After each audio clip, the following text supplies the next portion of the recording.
Olá, amigas e amigos do canal Prosa Bem. Aqui estamos para mais encontro do nosso NEP Bezerra de Menezes, que é o Núcleo de Estudo e Pesquisas do Evangelho, cujo objetivo é o de nos aprofundarmos mais no Evangelho do Cristo, que nos foi trazido através dos evangelistas, extraindo dali todo o ensino espiritual. Hoje nós vamos estudar o capítulo 6 do Evangelho de Lucas, nos versículos 20 a 22. A tradução que nós vamos aqui utilizar é a de João Ferreira de Almeida, essa versão revisada e corrigida.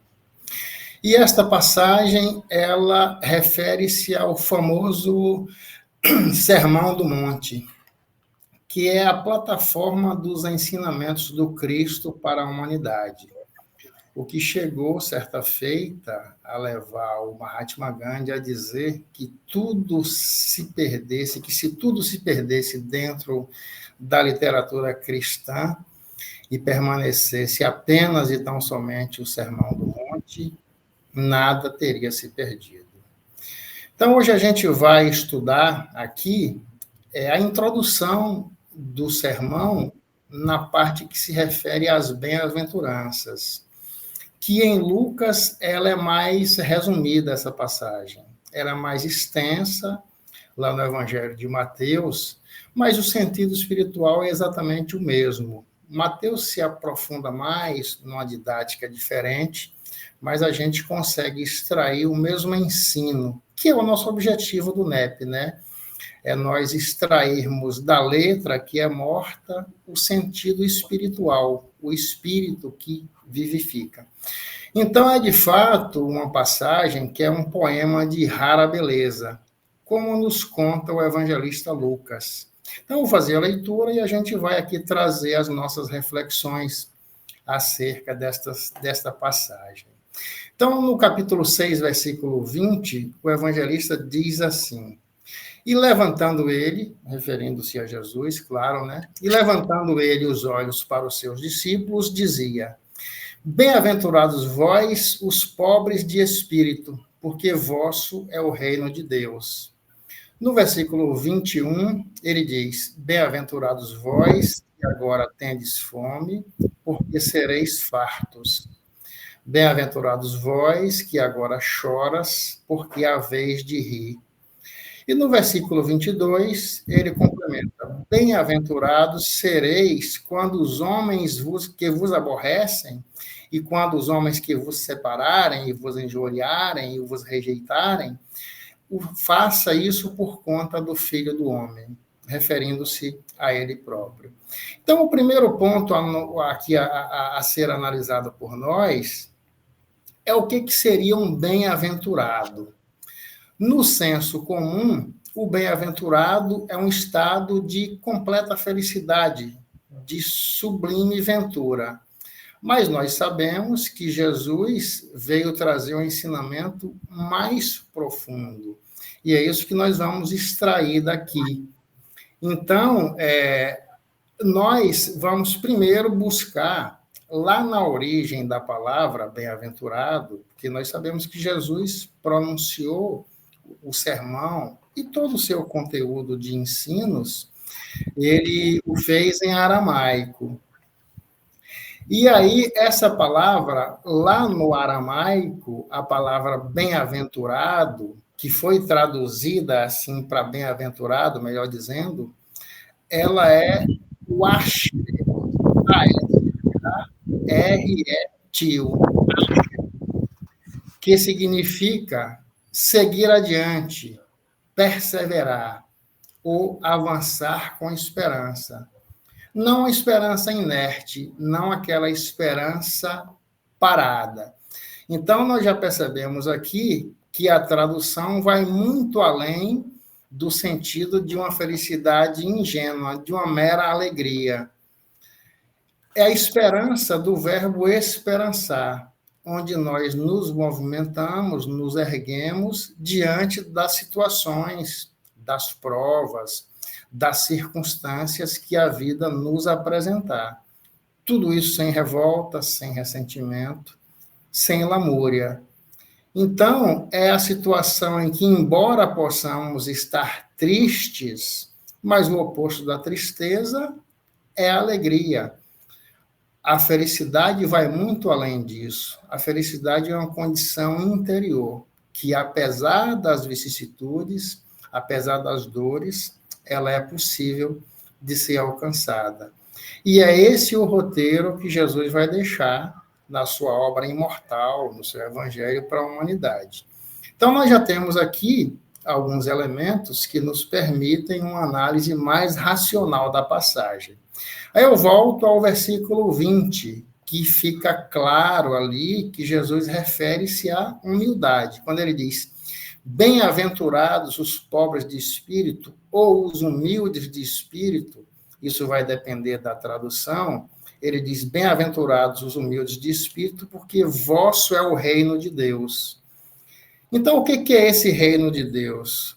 Quando a gente vai estudar, por exemplo, a Boa Nova que Humberto de Campos nos trouxe através de Chico Xavier, o Francisco Cândido Xavier, ele vai nos mostrar aquele diálogo de Jesus com Hanã, em que Jesus, provocado por aquele sacerdote, por aquele juiz, por aquele doutor da lei, vai dizer que o reino de Deus é a obra divina no coração do homem. E aí ele vai trazer aqueles elementos tão trabalhados em várias palestras, que é o elemento do cinzel da boa vontade, trabalhando, lapidando, moldando o mármore do sentimento, que ainda é muito endurecido no estágio em que nós nos encontramos.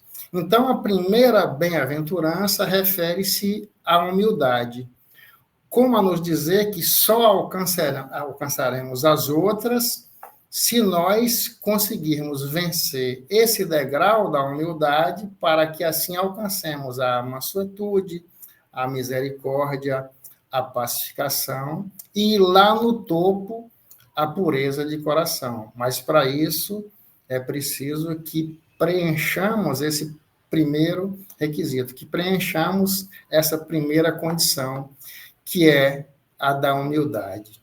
Mas o que seria humildade?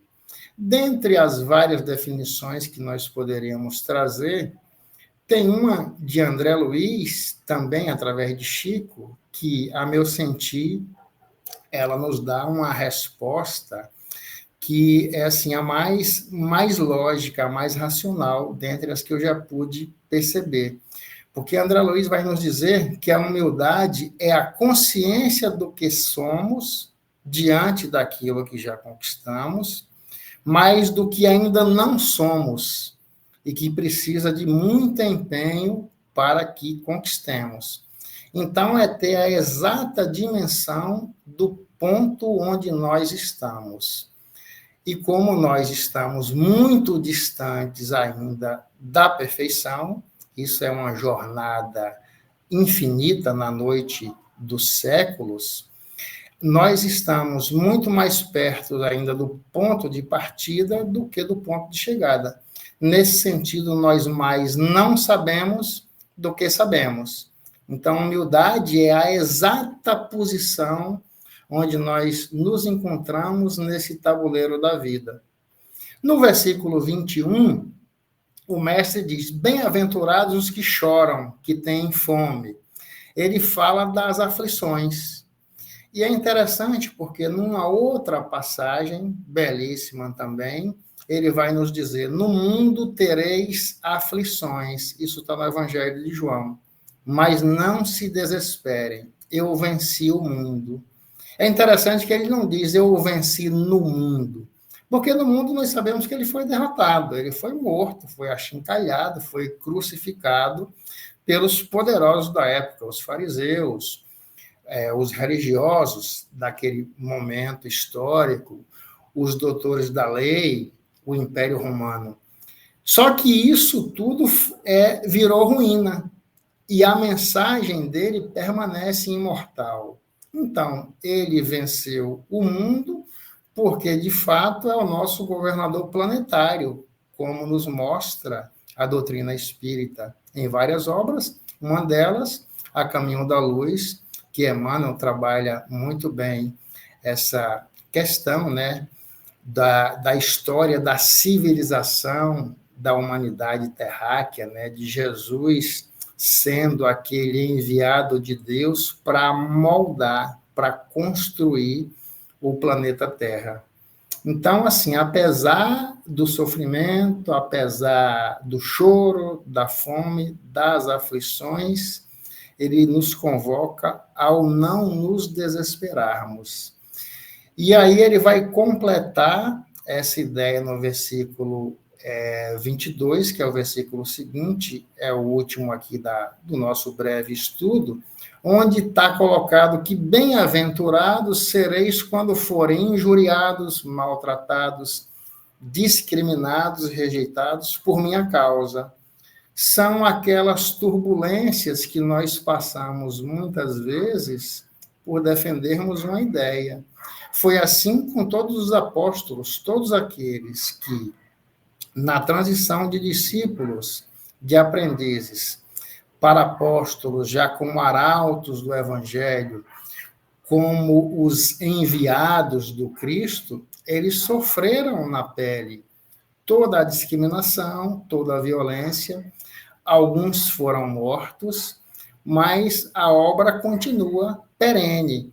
Então, sofrer em nome do Cristo, que é para poucos, é suportar aquelas turbulências, às quais ele se refere também em João, quando ele diz, não se turbe o vosso coração, creiam em Deus, creiam em mim também. Há muitas moradas na casa do meu Pai. Ele nos convoca a essa resignação, mas, sobretudo, a fidelidade que é essa fé no futuro, que a gente percorre uma longa jornada, e essas muitas moradas, cada uma delas é condizente ao grau de avanço do espírito, ao estágio onde nós nos encontramos. No caso da Terra, a obra espírita nos mostra, o Evangelho segundo o Espiritismo trabalha lá as categorias de mundo, nós estamos apenas no segundo degrau. A Terra é um mundo de provas e expiações, nessa longa jornada na direção de um mundo regenerado, na direção de um mundo de regeneração.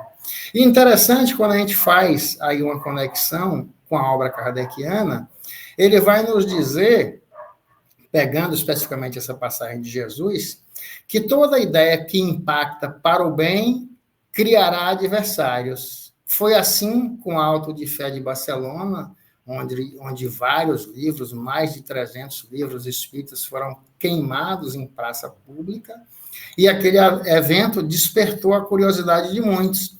Então, apesar da truculência, apesar da violência naquele momento, a obra teve essa divulgação por conta desse ato, inclusive, né?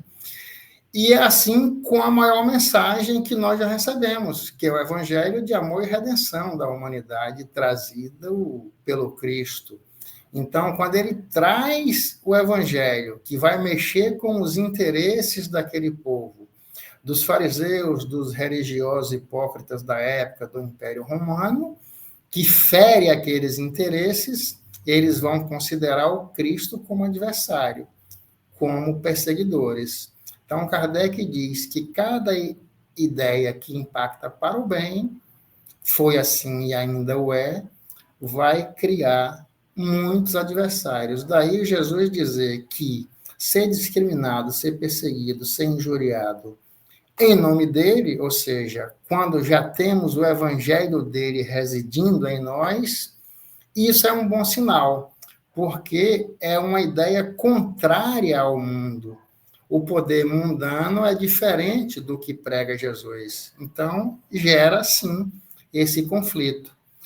E aí, partindo para a nossa parte final, a gente vê que esse caminho, esse roteiro que Jesus traz através das bem-aventuranças, né, nos mostrando como chegarmos até a felicidade, começando no ponto primeiro, que é desenvolver a humildade em nós.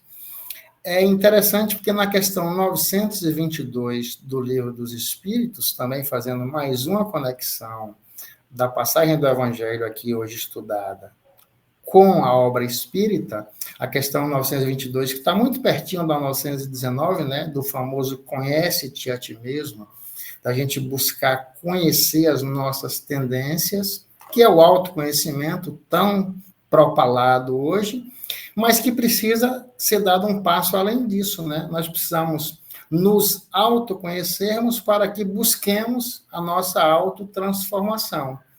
E aí lá está dito pelos benfeitores, quando eles vão explicar o que é felicidade, eles vão dizer que para a vida material é a posse do necessário, e para a vida moral é a consciência tranquila e a fé no futuro. Então, é essa fé inabalável.